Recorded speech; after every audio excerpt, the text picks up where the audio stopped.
Hello everyone, welcome to my YouTube channel learn okay. पिछले video में हम लोगों ने हेटरोट्रॉपिक न्यूट्रिशन के बारे में पढ़ा था एनसीईआरटी लाइन बाय लाइन। इस वीडियो में हम how do organism obtain nutrition इसके बारे में पढ़ेंगे NCERT line by line. So let's start. How do organism obtain their nutrition, organism अपना न्यूट्रिशन कैसे लेते हैं, देखिए। Since the food and the way it is obtained differ, the digestive system is different in various organisms. Food को सबके body में food को लेने का तरीका अलग होता है, डाइजेस्टिव सिस्टम अलग होता है, अलग अलग होता है। डिफरेंट ऑर्गेनिज्म में डिफरेंट तरीके के डाइजेस्टिव सिस्टम्स होते हैं। इन सिंगल सेल ऑर्गेनिज्म में द फूड में be taken in by the entire surface. जो सिंगल सेल्ड ऑर्गेनिज्म होते हैं वो पूरे बॉडी में से इंटायर सरफेस से फूड को इनटेक करते हैं। But as the complexity of the organism increases, different parts become specialized to perform different function.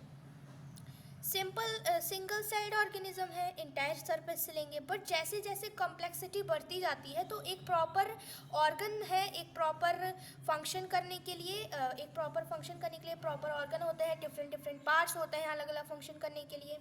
So for example, जैसे कि amoeba takes in food using temporary finger-like extension of the cell surface which fuse over the food particle forming a food vacuole. जैसे single cell organism में amoeba आता है, जो amoeba रहता है वो कैसे लेता है अपना फूड, एक फिंगर लाइक एक्सटेंशन रहता है, आप लोग आगे पढ़ेंगे, जिसे स्यूडोपोडिया बोलते हैं। अमीबा में आता है फूड को लेने के लिए, सेल सरफेस पे आता है और फूड को अपने अंदर सर्कल में कवर अप कर लेता है और एक वैक्यूल टाइप का फॉर्म कर लेता है। Inside food vacuole complex substances are broken down into simpler one.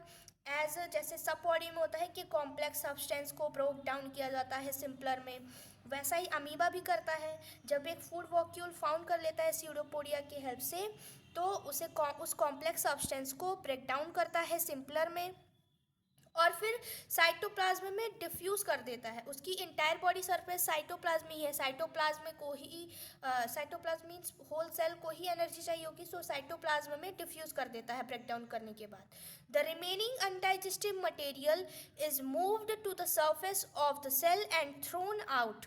जो रिमेनिंग एक्सेक्रेटा होता है, जैसे कि अदर ह्यूमन बींग्स में वेस्ट मटेरियल निकलता है, वैसे अमीबा में भी रहता है। तो ये क्या करता है, सेल के साइड में सरफेस पे जाकर वो क्या हो जाता है, बाहर निकल जाता है, एक तरीके का बर्स्ट होता है और वहाँ से सारा वेस्ट मटेरियल बाहर हो जाता है। इन पैरामीशियम में which is also unicellular organism, paramecium भी एक तरीके का यूनिसेलुलर ऑर्गेनिज्म है।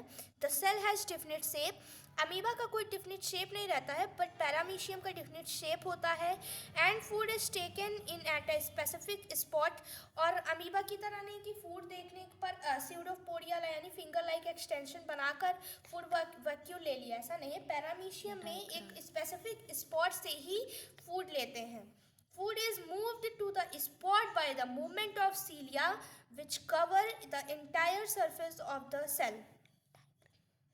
जो फूड रहता है वो एक स्पेसिफिक स्पॉट से लिया जाता है, सीलिया की मदद से उसे कवर कर दिया जाता है और फिर सीलिया विच कवर द इंटायर सर्फेस, और सीलिया की हेल्प से उस फूड को पैरामीशियम ले लेता है। एक स्पेसिफिक स्पॉट इसमें प्रेजेंट होता है फूड को लेने के लिए। So thank you. Next topic हम नेक्स्ट वीडियो में पढ़ेंगे। थोड़ा सा फिगर यहाँ पे दिया गया है, इसे डिस्क्राइब कर लेते हैं। जैसे कि देखिए अमीबा है, इसका कोई डेफिनिट शेप नहीं है, इसमें न्यूक्लियस प्रेजेंट होता है। इसने कोई फूड पार्टिकल देखा, उसकी तरफ एक्सटेंड हुआ, उसकी तरफ बढ़ा, फिर उसने एक ऐसा प्रोजेक्शन बनाया, फिंगर लाइक प्रोजेक्शन, जैसा कि हमने अभी पढ़ा था, उसे स्यूडोपोडिया बोलते हैं। देखिए लिखा हुआ है स्यूडोपोडिया लिया, उसको बनाया, उसने ऐसा एक फूड वैक्यूल टाइप का क्रिएट किया, फिर उसमें से फूड पार्टिकल को ब्रेक डाउन करके साइटोप्लाज्म में डिफ्यूज़ कर देगा। डिफ्यूज़ करने के बाद जो भी वेस्ट मटेरियल रहेगा वो ऐसे साइड में जाकर सेल के सरफेस पे जाकर ऐसे यहाँ से बर्स्ट होकर यहाँ से सारा वेस्ट मटेरियल बाहर निकल जाता है। सो थैंक यू, मिलते हैं।